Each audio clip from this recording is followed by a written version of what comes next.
Então, o Nietzsche ele é um filósofo alemão, ali do século XIX, e ele desenvolveu um conceito chamado As Três Metamorfoses do Espírito, que ele escreveu num livro Zaratustra. Ele escreveu esse livro entre 1834, 1836, mas ele publicou só no final, só foi publicado na morte dele, né? E, e esse conceito de metamorfose do espírito ele traz no primeiro capítulo do livro. Tem vários textos assim dentro do livro, né? E aí ele fala que o espírito humano passa por um processo de evolução dividido em três fases. Que a primeira fase é a metamorfose do camelo, a segunda fase é a metamorfose do leão e a terceira e última fase é a metamorfose da criança, tá? E nessa primeira metamorfose, que é a metamorfose do camelo, o espírito passa ali dentro por três processos de niilismo, né? Niilismo é a vontade do nada, né? De fazer nada. E esses três niilismos ali são o niilismo negativo, o niilismo reativo e o niilismo passivo. Para o Nietzsche, o niilismo negativo é quando o sujeito ele nega tudo que a vida tem para oferecer. O que ele quer dizer com isso? Ele quer dizer que todos os impulsos, tudo que a gente pode conseguir na vida e ser feliz nela através dos impulsos, das emoções, o homem nega em prol de valores espirituais, em prol de uma vida que não está nesse mundo aqui. E a gente sabe que a nossa sociedade é muito cristã, né? Quantas e quantas pessoas dizem algo do tipo: por que eu vou ter grandes ambições nessa vida se a gente morre e não leva nada? A verdadeira vida está lá no mundo espiritual. As pessoas têm isso muito forte. E aí as pessoas se castram até onde puder para ter mais vivências na vida, para garantir esse lugar lá no mundo espiritual. E é por isso que ele usa o exemplo, o camelo como metáfora. Porque o camelo é caracterizado por carregar grandes cargas. O camelo passa a vida no deserto carregando mochilas, cargas de outras pessoas, né? Valores que não são dele. Né? E o deserto é o simbolismo do calor, do sofrimento, né? O caminhar e não chegar a lugar nenhum. Caminhar só para carregar valores dos outros, né?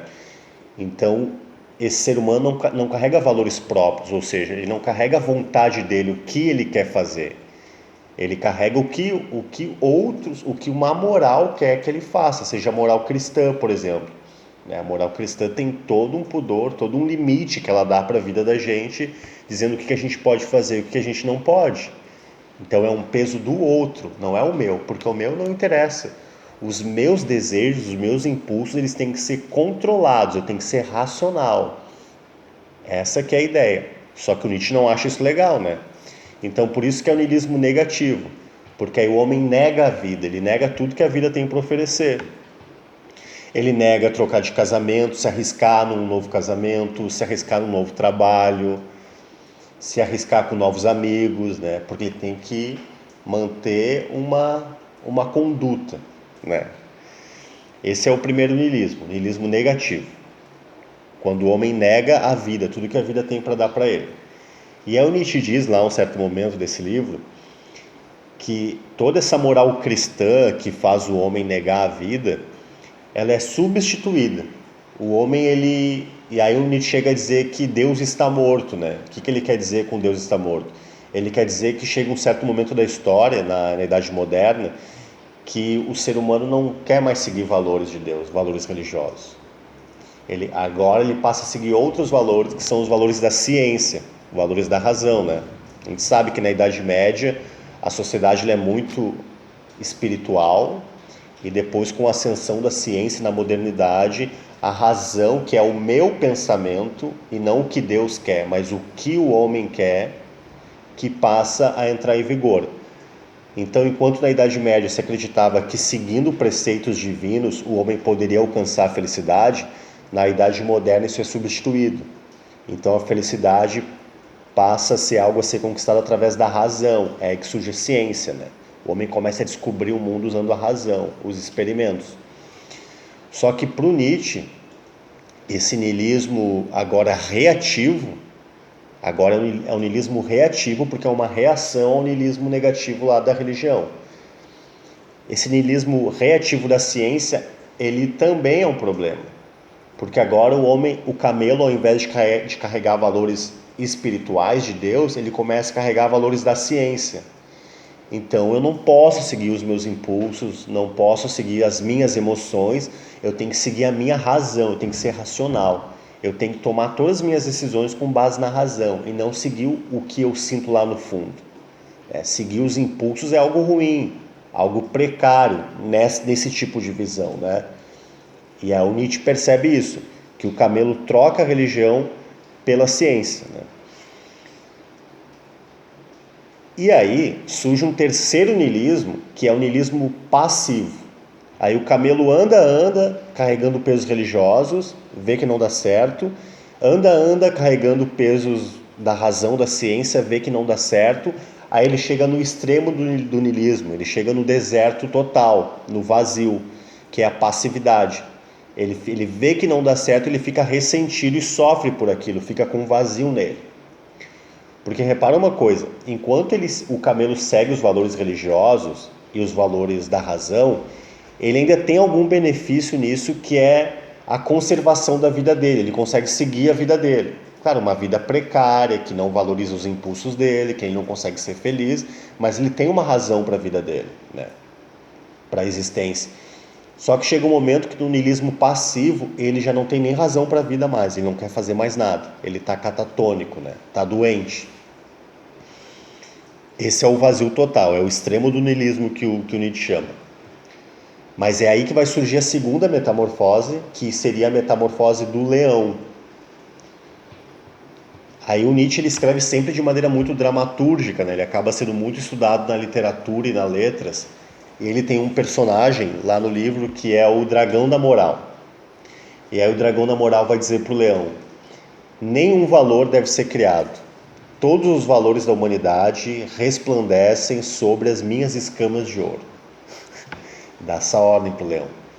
E aí o leão vai dizer para ele: não, eu quero a vida novamente. Então o leão não é mais o camelo, o leão tem uma força que o camelo não tem, e ele enfrenta o dragão. E aí entra um conceito de eterno retorno em Nietzsche, né? O que é o eterno retorno? O eterno retorno não é retornar para um tipo de vida, mas o retorno é, sempre que eu vejo que a minha vida não está andando, eu tenho que dizer: eu quero a vida novamente, eu quero retornar para novas construções. Não interessa qual construção é o eterno retorno, é o querer.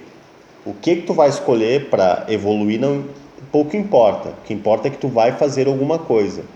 E na medida que tu alcança essa nova experiência de vida que vai te fazer feliz, tem que estar ciente que ela não vai durar para sempre, que vai chegar um momento que tu vai ter que destruir ela também para recomeçar. Então é o eterno retorno do novo, da novidade.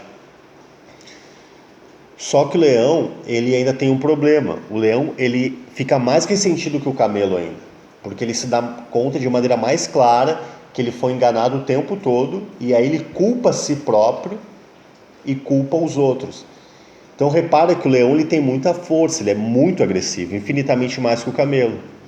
Agora tu imagina toda essa força que ele tem sendo usada só para o ressentimento. Ele usa ela só para o ressentimento, só para a raiva, para a lamentação de todo o passado que ele foi enganado. Ele não usa essa força para criar novos valores, para escolher qual que vai ser o eterno retorno. Ele usa como fúria e como raiva, mas já é um estágio de evolução, já é alguma coisa. Ele não é mais camelo, ele nega aquilo tudo. É que nem, de certo modo, muitos alunos, né, nas escolas, né? A gente tem aquele aluno que é camelo, que carrega todos os valores, né, que faz todas as atividades em aula, que faz todas as atividades em casa, que se cobra, que o pai cobra, ele não consegue fazer mais nada, não tem amigos, não sai, não se diverte, fica só carregando aqueles valores. E aí pode chegar no momento que ele vai ver que aquilo não levou ele a lugar nenhum, né? Que ele poderia, sei lá, passar de ano sem ter carregado tanto aquele peso. Poderia ter se dividido, né? E ter tido amigos e uma vida mais feliz, uma namorada, sei lá. E aí ele se torna um leão. E aí ele fica com raiva e ressentido por todo o tempo que ele perdeu. E aí ele para de estudar.